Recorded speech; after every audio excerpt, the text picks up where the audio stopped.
Hi everybody, welcome to the QB School. I am JT O'Sullivan. Today, Davis Mills. You have asked for it, you have asked for it, you have asked for it, and it is finally here. I am very excited, so excited. We're gonna do probably the rest of the week.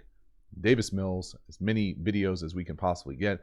This one, first video that I have of him from the 2020 season versus Colorado. We're gonna do the first half this video, second half next video. So if you dig this one, you should dig the next one too. I'm excited to share it with you.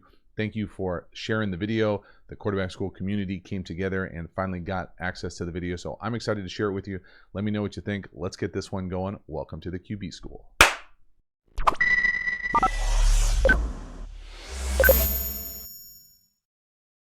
All right, Davis Mills. The people have spoken many times. Love it right out the gate. Right out the gate, I thought it was like a mini Peyton Manning. The loose sleeves, the like weird hobble. Love this little RPO here. Love a little gap RPO. 80 here on this little like, I don't know if you call it a glance. He kind of takes a weird angle out and leans in, wide open. I'm not sure what he's really looking at here, RPO wise. I'd be lying if I told you I could tell. But I do love the footwork. The base, we talk about it a lot. Easy ride, all his cleats in the ground, a little bit of anticipation. Again, once he go to throw this thing right there, that tight end still hasn't gotten in there yet. You can see if the tight end wasn't there, those two little short ends would be in there too. Maybe that's why it reminds me of Peyton Manning too. Just efficient, tall, boom. I'm not saying he's not, he is Peyton Manning, so don't freak out. Just looks like it. The loose sleeves, throwback. Again, 80 right there. You know, I honestly, I'm a big fan of RPOs. Obviously, see the course. But if I can't tell who you're reading, you know, good for you. If they're reading 53, he bounces out of there. Maybe they just had a beat on him that they could get inside of him. I don't know. The run's going to be a pretty nice run here, too. A little center trap. Center G. Who knows?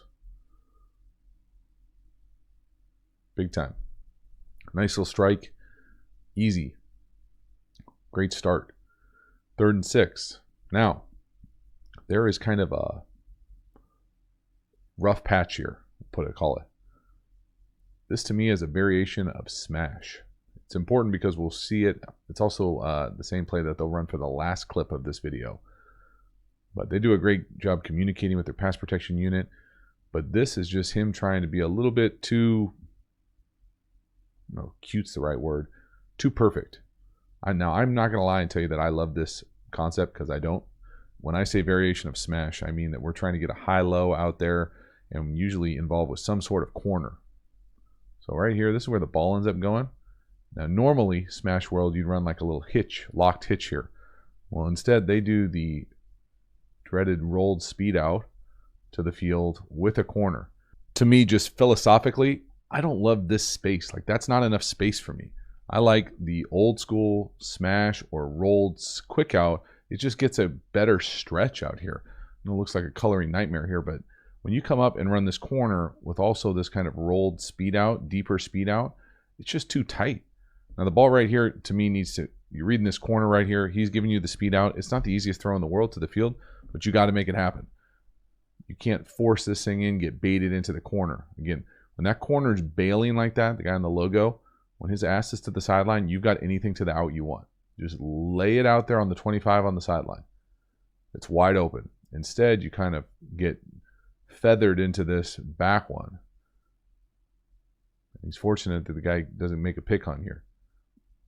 It's a nice ball, but the decision probably goes to the speed out. And so just being able to, you know, understand what's going on decision-making wise. Again, I like the fact that he got it out on time. The accuracy saved it from being a, you know, turning a bad play into a disaster. Love the base, the footwork. Just, you know, not taking what's there. 3rd and 1. Little bunch here. Little power pass. Flat, no. Corner. Yayo. Sky mail. There are definitely a few significant misses. And I know this is early in a pandemic season. I'm going to guess that he's coming off some sort of injury. I didn't look, but I know he didn't play the game before this. Again, power pass. I'm sure people that are going to watch this are going to know more than I do about it. I've never seen them play. Power pass for me, usually set to the flat right here. Now, usually when you run it at a 3x1, it can be a very different ways to do it here. It's usually a clear or a post, corner, someone in the flat, usually with a little under, drive, or shallow on the backside. And usually you just read this thing, flat to corner if you love it, whoever's running the corner, back down to this. And in reality, in my opinion, it's usually just flat to this as a replacement. Usually why that works is because if this flat is covered, it's usually from the inside out, and then you just replace it, boom, right there. So 1 to 2, boom. Now, I'm not sure. I think he's trying to throw it to the corner here. Again, these are all things for me that, like, eventually you got to think, what exactly am I looking at? So no to the flat. Okay, probably no to the flat. I'm going to get it to the shallow right away. You can see the shallow. No flat, yes shallow. Now that corner down here, again, kind of tweens him. I'm not sure if he's thinking the corner is going to go deeper. The corner kind of settles like an out. Miscommunication on the wrong page. But this is a significant miss. Like, this is a... I don't think he's trying to back shoulder 84. It's never good when you can't tell where the ball's going. Put it that way. 2nd and 7. A little bubble. Now this is the much harder bubble to this way for a right-hander, but that's a big miss. I mean, that's a miss you don't see very often on Sundays. Put it that way. He didn't throw it in the first row, but that's 2 misses in a row where you're kind of like, wait, what just happened? Like a bubble where the guy can barely get his hand on it. I'm not saying this is the easiest throw in the world. It's not. You go to high school football around the country, you're going to miss this throw every once in a while. But a guy at Stanford, any college football player, this is a bad miss. Guy on Sundays, you don't see this type of miss very often. You just don't. I'm not going to sit here and break down the fundamentals of what went wrong on one little itty-bitty bubble. But I will just say now, we're, halfway through the first quarter of the first game that I'm watching ever, and seen a couple sky mails. Halftime, you dig the channel and you haven't already, please subscribe, hit the bell, get the notifications, let you know when we go live, when we put out new content. I appreciate the support for the channel. Then, if you're looking for more quarterback school content, you're looking to maybe think about getting into a quarterback school course, well, check out the free one. The link is in the description. You want more about quick game, we got 6 videos all about the quick game, some of my favorite concepts, how to teach it, the progressions, the details, all those types of things. If you dig the channel, you will love the course. Get over there, check it out. All right, let's keep this one going. Next one. This is a cool play because he comes back and hits this kind of pipe shot later in the game with 6. We talk about this all the time. Defender's back is turned, covering the width of his shoulders. Now this one, I think that the wide receiver here, if I had to guess, I'm not obviously coaching wide receivers or tight ends at Stanford, but look at the line he's on right there, kind of like going out to the hash. Then he kind of bends in here. I'm not sure, I'm not familiar with that type of pipe middle read. Maybe just gets pushed out there. But again, that's not putting the ball exactly where you want it. That's all I'm trying to say. It's the ball control, for whatever reason, isn't there early. Other part about this play, he gets hit with the corner blitz down here at the bottom. They try to get him with a little 2 trap. Anytime you see both safeties on the same side of the hash, usually something's up. Coming from the heavens, I love a good blitz when he's unblocked but doesn't get home, doesn't hit the quarterback. All for nothing. But again, hits the receiver in the hands. Would have been a nice catch. Don't think he put it exactly where he wanted to. But again, love the shot. The fact that he's taking that shot, he's not getting hit. It's tough to call that a drop, but he probably should have caught it. 2nd and 3. Now this is one of those ones where he gets outside the pocket. This has got to be a throwaway. This has just got to be a throwaway. You have to throw the ball away here. You're outside the pocket. Everything is fine. You cannot take this sack. Now I also like to be as clear as I possibly can be when I don't necessarily love the scheme, and I definitely don't love the scheme what they're doing to the wide receiver on the left here. He's running like a curl. I'm unfamiliar with any naked boot movement where you usually boot towards a curl. So he was down here and he was running a comeback. Again, check the technique of the corner. I'm not making this up. This is not revolutionary. When the DB's got his rear to the sideline, you can throw anything you want, outbreaking, outside the numbers. I'm unfamiliar with this route where you sprint towards it and throw a curl back into where the party's coming. If that's a comeback, that's an easy completion. And I think the vast majorities of offenses I've ever seen been in run comebacks off of that. But it doesn't take anything away from the quarterback evaluation of must throw the ball away. If you don't like it, you must throw the ball away. You cannot take that sack outside the pocket. You cannot. Decision making, again, whether it's health, fortunate to get a face mask there, keep the drive going, but again, love the ball handling there, offhand. There it is, smooth, extended. 24, I'm guessing, supposed to be in the flat. Tries to steal second base. Nothing, that's a bad feeling. Got to throw it away. Must throw it away. Next one, 1st and 10, just cross midfield, 3-by-1. Put this one on here because he does show a little bit of wiggle. He looks a little, I don't know, heavy-footed is not the right word. Definitely not the most fleet of foot. This is an interesting little takedown right here, fall over. Not the most graceful thing you want to see on film. But again, I like the fact that he's getting up the field. Quick decision. If I had to do it right there, I'd probably flip it to the running back and say, you go for it, buddy. But again, nice little move right here. Sets the cut. Gets upfield. Gets what he can get. Gets down, protects himself. Does it a handful of times in the first half. Really nice. I liked it. I like seeing this pop on the film. Like the athleticism, like the base. That little ability to make somebody move, get vertical, can really be a great benefit to an offense. Extend drives, do all sorts of things.